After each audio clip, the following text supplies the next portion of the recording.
Welcome. We have a new travel vlog underway. Now, I consulted with my producers to see if I could negotiate myself a first class ticket. Unfortunately, they said yes, but unfortunately, they're imaginary, and so is my money. So now we're going to be taking the megabus. We're just on our way. We're taking the hop, as you remember from the previous vlog, and we should be getting there pretty soon. It should be smooth sailing and rather inexpensive, so we have a lot of money to blow in the Windy City.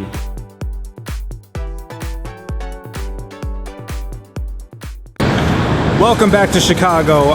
I know you probably remember last year's vlog, which wasn't really a vlog because it was like about taking the train to Chicago rather than Chicago itself. And that was my bad as a rookie vlogger. I only had one battery and that died after the train ride because it always seems like they'll last forever and then they don't. But enough about that. I'm happy to be back in Chicago. It's a beautiful city. It is in full swing, and it's like I'm definitely digging the differences between Chicago and Milwaukee. Even the noise of the L train. People never compliment that, but I'm thrilled to have a subway to get around the city. But before we even do that, it's time for coffee, so we're gonna stop into Dollop Coffee. Dollop Coffee in Chicago? Yes, please.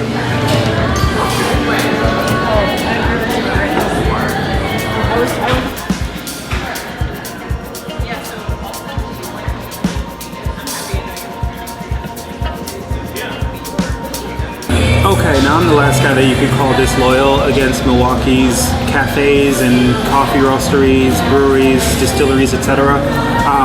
But I do love traveling, and I do love seeing all these other facilities and establishments because you get so much variety. Everyone does things differently. I'm happy that we found a place that's roasting their own beans because that's where you're going to get the best coffee. And they're doing some pretty great things with their sandwiches and their breakfast fare, their bakery and all that. And also this environment is really, really nice. So yeah, this is Dollop Cafe. And now I'm ready to eat, so I'll see you guys in a bit. As I often do, I got an Airbnb for this trip. Actually, my girlfriend got an Airbnb for this trip for us, and it's in the middle of Little Italy. Oh, that made me go into this whole big Punisher thing. Listen to the song Deep Cover 98 if you haven't heard it. It is amazing. Yeah, so we're in Little Italy.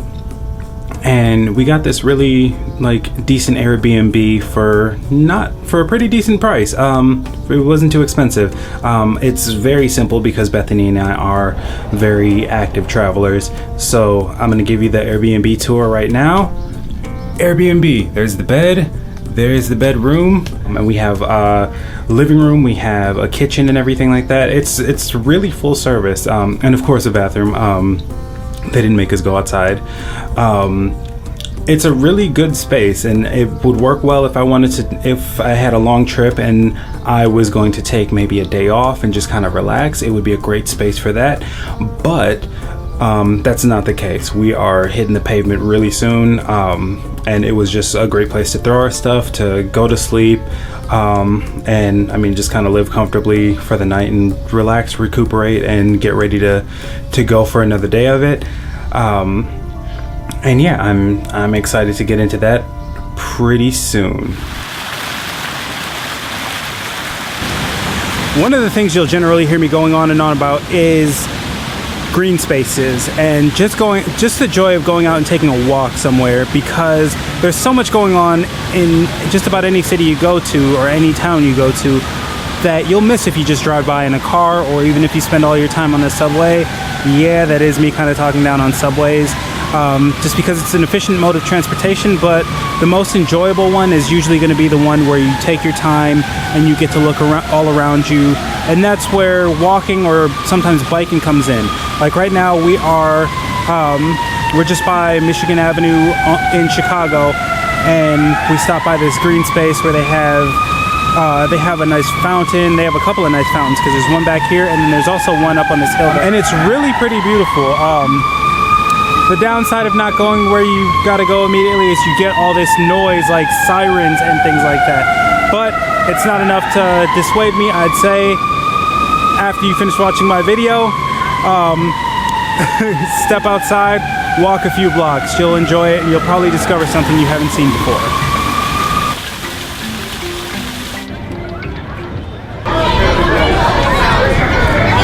And I don't think you have to guess to figure out where we are, even though I'm kind of underneath it right now.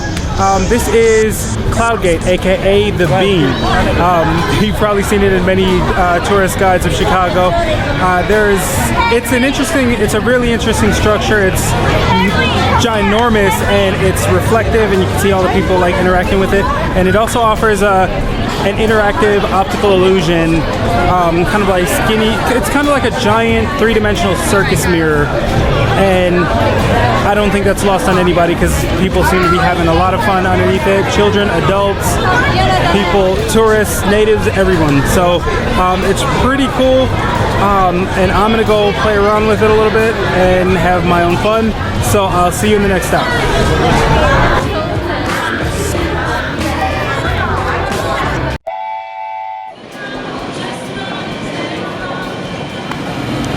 Alright, it's lunchtime here in Chicago. At least for this guy, it's actually like an hour or two past lunchtime, so there's not a huge rush. We are here at the Chicago French Market, and I'm noticing like the food hall vibe that's just catching on here. A lot of times you get all these different places that sometimes will go for a European feel, and sometimes they just go for like the fresh American vibe, because it has caught on so much and it's kind of taken on a life of its own. This is a very good mix. Like, I don't know if you recall the time last year when we were in New York and I did the vlog at the Grand Central Market. This feels different than that. This has like a more like industrial, like hustle and bustle feel. This is definitely more American. However, it still has that vibe, that food hall vibe, that open market vibe.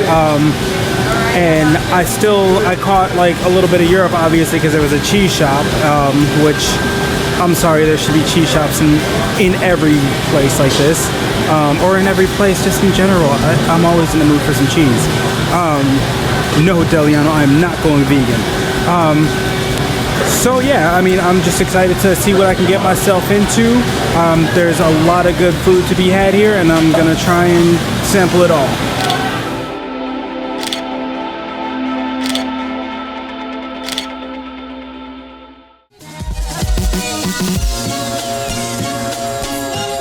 So I'll be the first to admit that I am a huge sucker for the big city scene, the pace, the flashing lights, the glamour and all that stuff.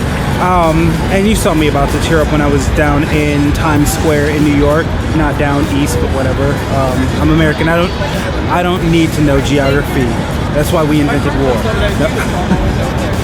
I'm getting the finger from someone.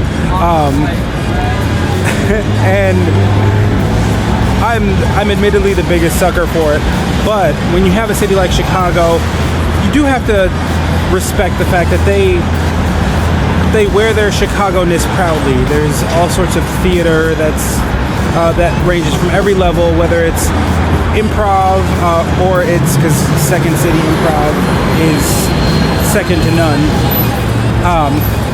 There's improv, there is comedy, there is music, there is just theater and plays and all that fun stuff, and late night TV, and it really is something to show a great deal of respect to. So that's another thing that Milwaukee isn't quite there yet, but we're working on it.